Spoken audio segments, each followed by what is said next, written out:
All right, so we've got our VC up, and now we need to upgrade it. There's a couple different ways to do this, and I think I alluded to one earlier. I might have mentioned NSSU. There's a mechanism for doing a nonstop software update. That's what NSSU stands for. It has some requirements. Two are fairly benign. You have to enable GRESS or Graceful Routing Engine switchover, and you also have to enable NSR, which is nonstop routing. These two protocols allow a localized routing engine. This could be two REs in a chassis or two REs in a virtual chassis to kind of synchronize their state to a certain extent so that when they do a switchover, it's a little bit more stable. Stable is not the right word. It's just a little bit more cohesive. You don't get reconvergence protocols and so forth. The caveat here and that third requirement is that you do need to be in a pre-provision mode, and we've kind of already talked about why I'm not a huge fan of that.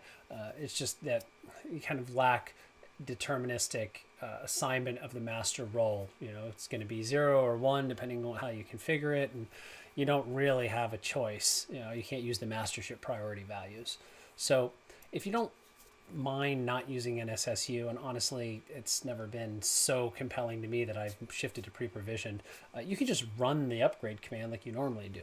If you're in a virtual chassis and you run that command off the RE, you can just upgrade all the devices. There's actually no special configuration. It'll copy the upgrade file, the new version of Junos, to all of the members, and it will kind of roll through them and update them. Let's see here. There's another thing that I wanted to highlight there. Oh yeah, when you're running the command, you can also specify specific members if you wanted to upgrade specific members in a specific order. And you might have a reason to do that if you have certain devices that are multi-homed and you want to have a little bit more control over which ones are going to be upgraded and in what order. So basically, you just load the file onto the RE, and then you run the command, and then you wait. So I'm going to do that here, and obviously I'll pause to spare you the time, but we'll time it. I've got a 3-member VC, and we'll time to see how long it takes to actually upgrade the whole thing. All right, so let's get started here. We drop in a shell.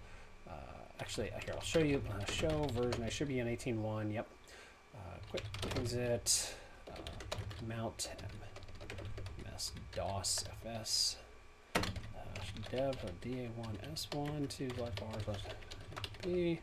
Oh, hey, I gotta go reseat my USB. Hold tight. There we go. Let's go over here and run that command again.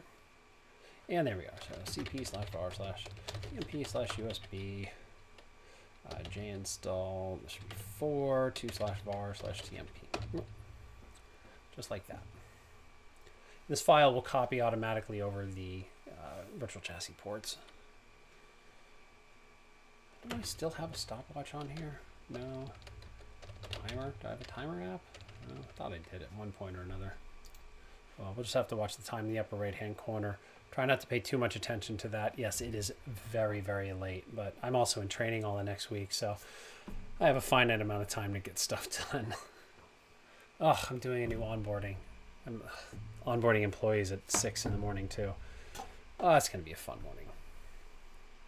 Oh, almost done. I should be in bed by 2 o'clock. That's my hope. All right, so I'll pause this. I'll wait for this file to get copied. Then I'll run the command. Then we'll start a timer. Maybe I'll grab a timer app in the meantime as well. All right, file's copied, and I grabbed a tiny stopwatch. I'm going to go ahead and unmount dev/da1 s1 my USB drive.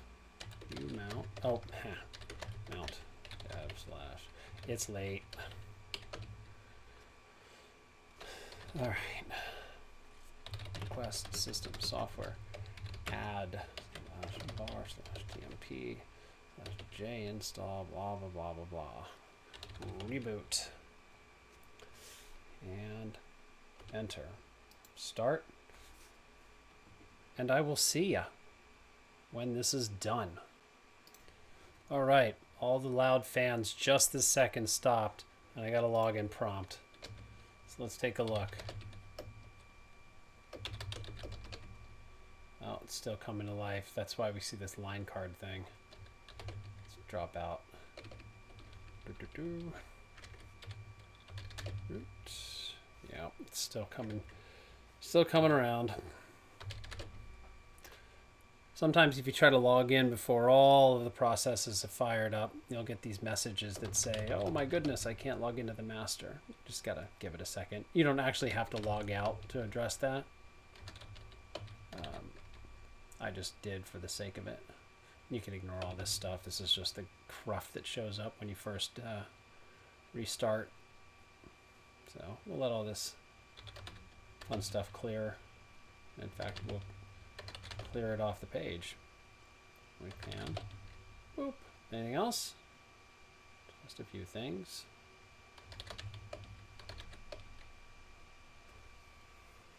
All right, come on.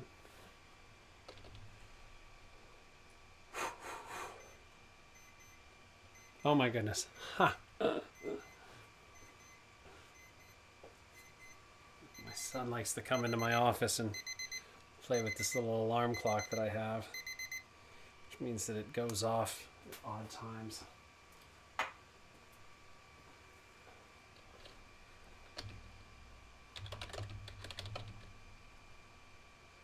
Come on.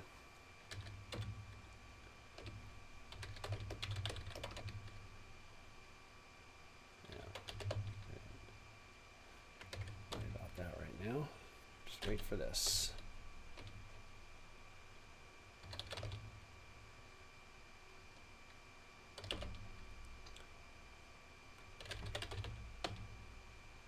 Huzzah.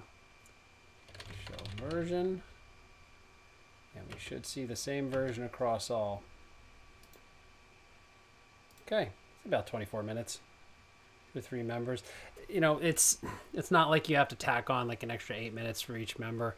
It copies the code and that takes a bit of time and then it reboots everything. So the difference in time for upgrading a VC that's, you know, 1 switch is going to be faster. 2 switches, meh. 3 on up to 10, usually about the same amount of time. Usually a budget about 20 to 25 minutes for each stack. But that's it. It's just one line of command. It copies the code. It does all its consistency checks, and then it reboots all of them kind of one after another. It does stagger them, but it's all within the same space of about 20 seconds. So they're all upgraded. Pretty straightforward, pretty reliable. If you have any questions, obviously, please ask them. But I think I'm going to go to bed because I got to wake up in about 5 hours. Whoa, wait, no. No, I got to wake up at 5, not 5 hours. I got to wake up at 5. So I got to wake up at 3 to do training at, pardon me, I got to, this is how late it is. I get to sleep for 3 hours and then wake up and then do training at 5. Pardon me, training at 6, wake up at, I'm a mess. Good night, and I hope this was useful. Take care.